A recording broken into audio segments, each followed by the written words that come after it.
इस वीडियो में हम ये पाठ तृतीय के तृतीय भाग के अंतर्राष्ट्रीय संबंधों में संयुक्त राष्ट्र संघ के बारे में उसके अंगों के में प्रमुख एक अंग है अंतर्राष्ट्रीय न्यायालय, उसका विवेचन करेंगे कि अंतर्राष्ट्रीय शांति व्यवस्था की स्थापना के लिए संयुक्त राष्ट्र संघ की जो स्थापना की गई उसमें अंतर्राष्ट्रीय न्यायालय का क्या योगदान है।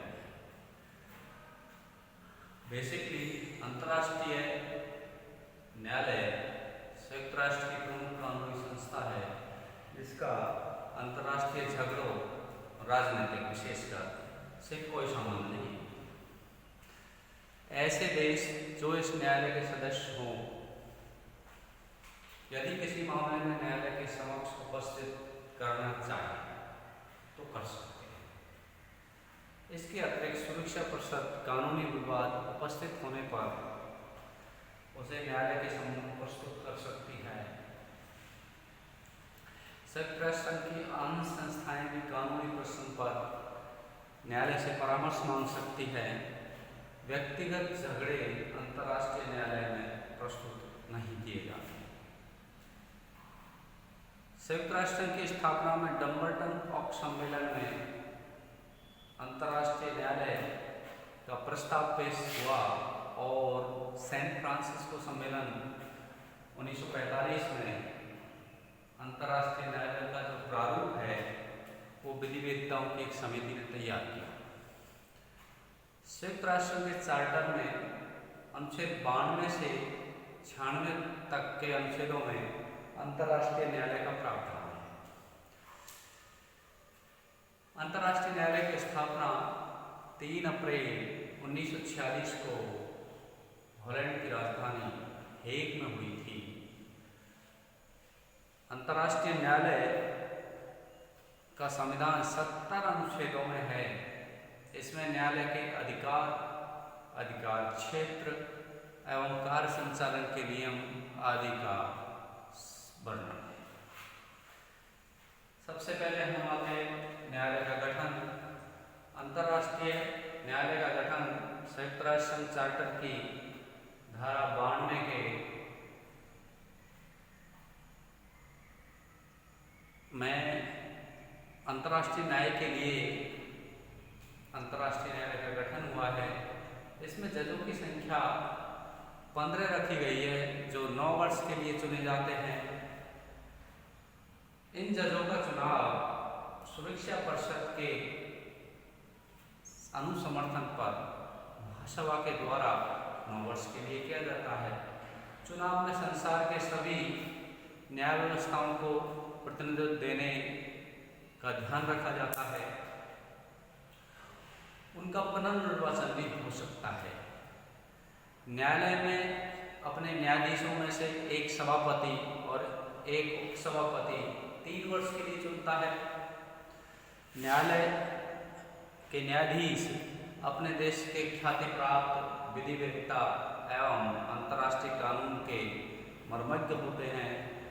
न्यायाधीशों के उत्तम चरित्र की अपेक्षा रहती है तथा उन्हें अन्य व्यवसाय करने की स्वतंत्रता नहीं होती।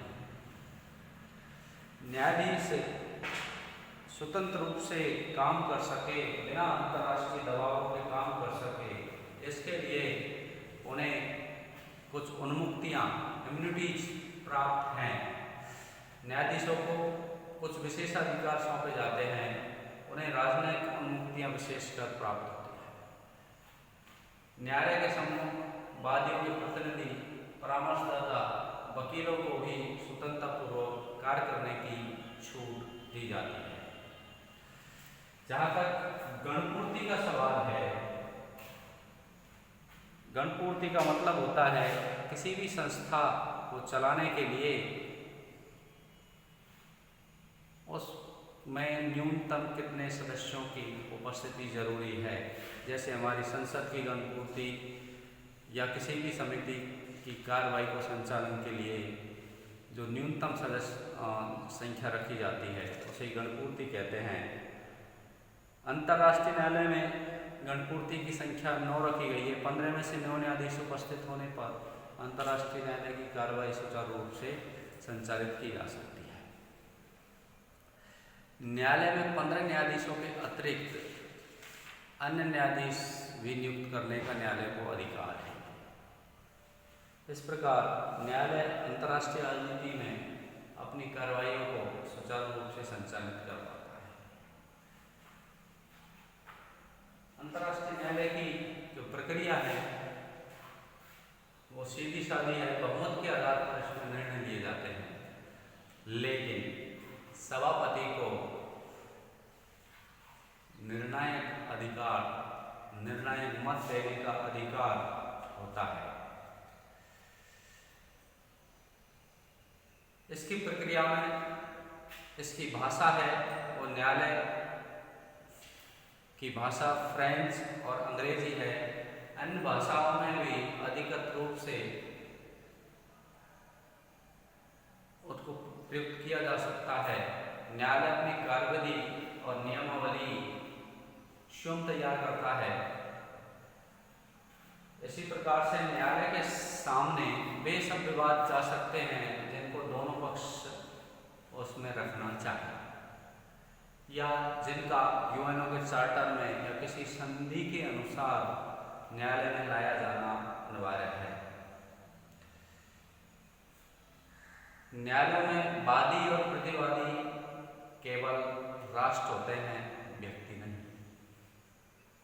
गैर सदस्य राष्ट्र भी अंतर्राष्ट्रीय न्यायालय में अपनी समस्याओं के समाधान के लिए वाद ला सकते हैं, लेकिन सुरक्षा परिषद की शर्तों पर जो असमानता वाचक नहीं हो सकती।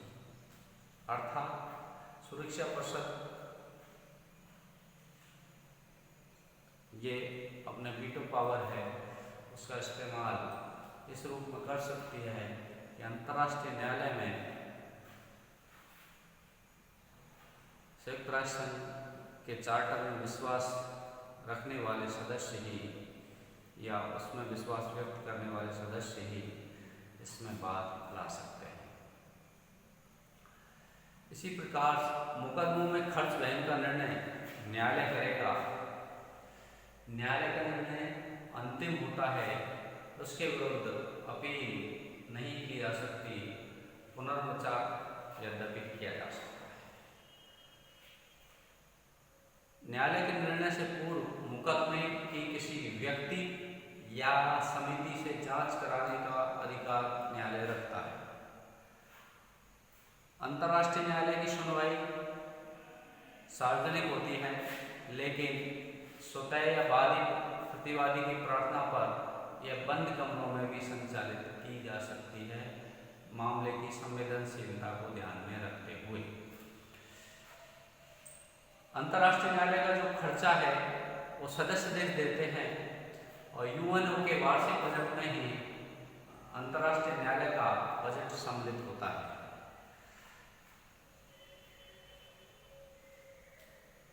अंतर्राष्ट्रीय न्यायालय की प्रक्रिया का संचालन या बैठकें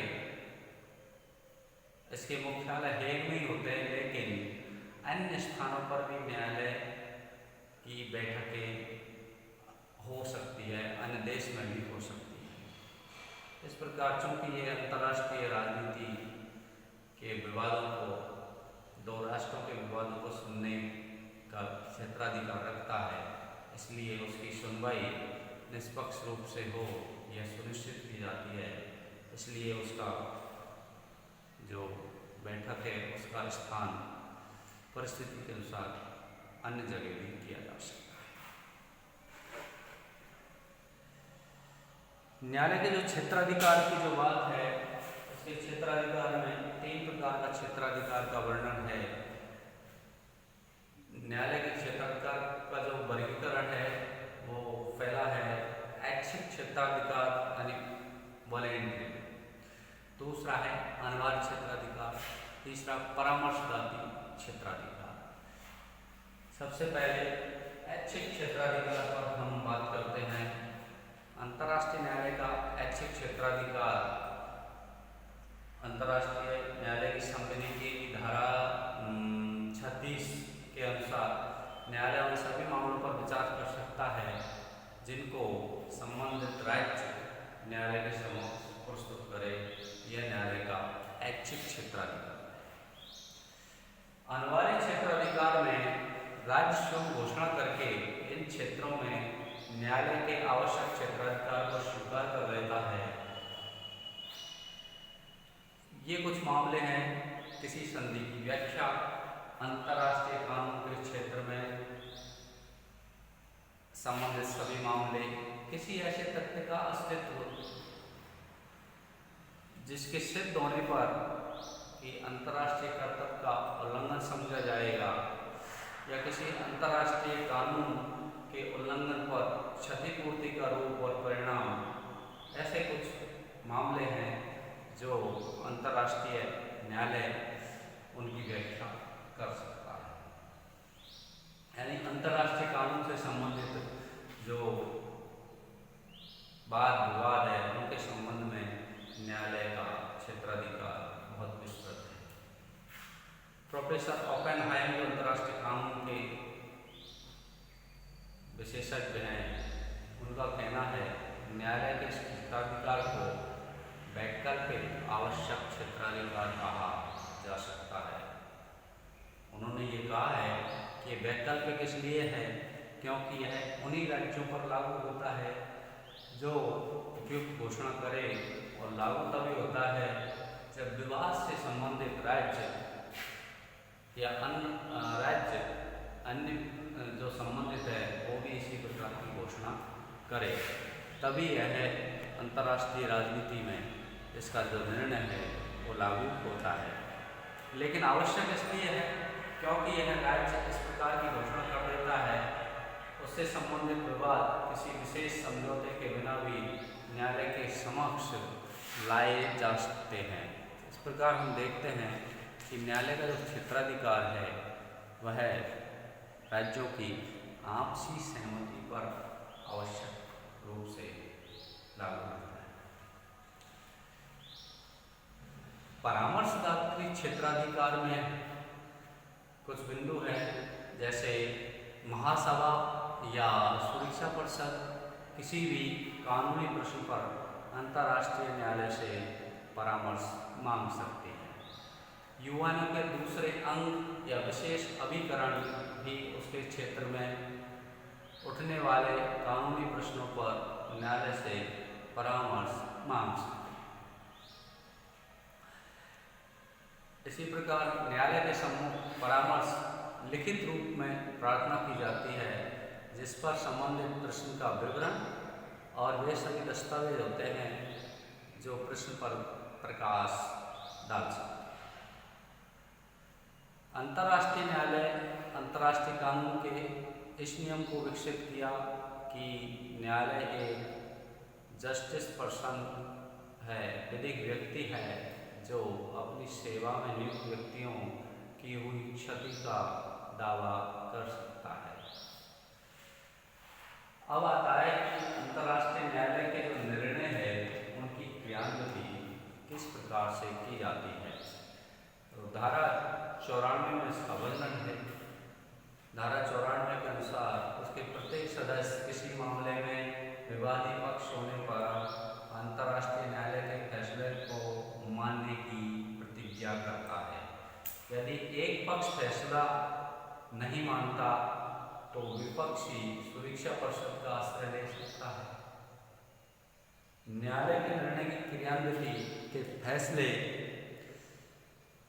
9 मतों से लिए जाते हैं, जिसमें 5 + 4 जो सुप्रीम कोर्ट का हमारे सुप्रीम कोर्ट का जो निर्णय प्रक्रिया है उसी प्रकार से उसमें 5 स्थायी सदस्यों और 4 अस्थायी सदस्यों की जो व्याख्या है वो सुरक्षा परिषद उसी तरह से अपने 5 स्थायी और 4 अस्थायी सदस्यों की सहमति से न्यायालय के निर्णयों को क्रियान्वित करने का फैसला या कार्रवाई करने का फैसला करती है।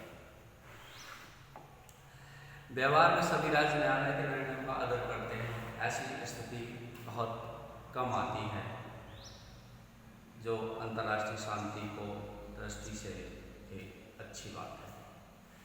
न्यायालय द्वारा कानून का जो प्रयोग है, चार्टर के नियमों के अनुसार अंतर्राष्ट्रीय न्यायालय वादों का निर्णय करने में कुछ अंतर्राष्ट्रीय विधियों का प्रयोग करता है, जैसे सामान्य या विशिष्ट पूर्व अंतर्राष्ट्रीय संधि या समझौते जिनको विवादग्रस्त पक्ष स्वीकार करते हो। इस प्रक्रिया का न्यायालय अनुसरण करता है। अंतर्राष्ट्रीय न्यायालय वे अंतर्राष्ट्रीय परंपराएं और रीति रिवाज जिन्हें सामान्यतः प्रयोग में माना जाता है। सब राष्ट्रों द्वारा मान्यता प्राप्त कानूनों के सिद्धांतों को भी न्यायालय अनुसरण करता है। अपने विभिन्न फैसलों में भिन्न भिन्न राष्ट्रों के विधिवेत्ताओं और न्यायाधीशों द्वारा दिए गए निर्णयों को भी वह अपने न्यायालय के कानूनी प्रयोग में प्रयोग लाता है। इस प्रकार से हम देखते हैं कि अंतर्राष्ट्रीय विवादों से संबंधित जो झगड़े हैं उनको सुलझाने के लिए न्यायालय 3 प्रकार के कानूनी क्षेत्राधिकार रखता है और जिनका प्रयोग वह अनेक अंतर्राष्ट्रीय मानदंडों के आधार पर करता है। मूल्यांकन की दृष्टि से हम कह सकते हैं कि यद्यपि अंतर्राष्ट्रीय कानून न्यायालय के निर्णयों के पीछे कोई बाध्यकारी शक्ति नहीं है, फिर भी जब भी इसने जन्म लिया तब इसके द्वारा अनेक अंतर्राष्ट्रीय मामलों को अब तक सुलझाया जा सका है। लेकिन न्यायालय के कार्य संचालन में विभिन्न देशों और गुटों ने बाधा डाली है। राज्यों की अवहेलना और असहयोगपूर्ण दृष्टिकोण के कारण वह अधिक उपयोगी व शक्तिशाली संस्था नहीं बन सकी है। अतिवादी प्रभुसत्ता का जो विचार है न्यायालय के मार्ग में बहुत बड़ी बाधा है।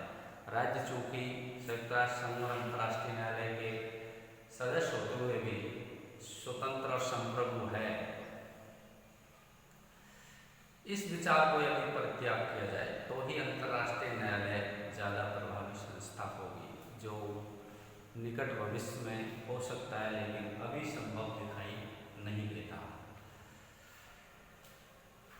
न्यायालय में वादी प्रतिवादी राज्यों के अलावा व्यक्तियों को भी स्थान देना चाहिए, तभी जाकर यह वास्तविक संस्था बन पाएगी, क्योंकि अनेक अंतर्राष्ट्रीय मामले मानवता के हित में ऐसे हो सकते हैं जो लगते व्यक्तिगत है लेकिन उनका प्रभाव अंतर्राष्ट्रीय स्तर पर व्यापक रूप से पड़ने की संभावना रहती है।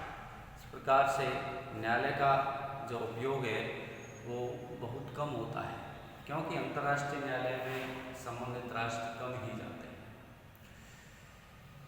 निस्वार्थी राष्ट्र इसके विवादों को अपने जो आपसी विवाद है उनको सौंपने के लिए तैयार नहीं रहते और अंतर्राष्ट्रीय न्यायालय में जाने का कम से कम प्रयास होता है। आश्चर्य की बात है कि यूएनओ ने सिर्फ अब तक 22 बार कानूनी सलाह इस न्यायालय से ली है। सुरक्षा परिषद और अन्य संस्थाओं ने तो इसकी आवश्यकता तक महसूस नहीं की। उन्होंने प्राय कानूनी मामलों पर न्यायालय की राय न मानकर कानूनी बातों के संबंध में राजनीतिक भावना से काम लिया। कश्मीर का प्रश्न हो, सुएज नहर का प्रश्न हो, आदि के निर्णय कानूनी दृष्टि से न होकर राजनीतिक दृष्टि से किए गए। यह दर्शाता है कि अंतर्राष्ट्रीय न्यायालय अंतर्राष्ट्रीय झगड़ों को सुलझाने में उतना सफल नहीं रहा है, लेकिन अपनी दुर्बलताओं और परिसीमाओं के बाद भी अंतर्राष्ट्रीय न्यायालय ने अपना काम बड़ी कुशलतापूर्वक से किया है तथा अंतर्राष्ट्रीय विधि के विकास में एक महत्वपूर्ण योगदान दिया है। धन्यवाद।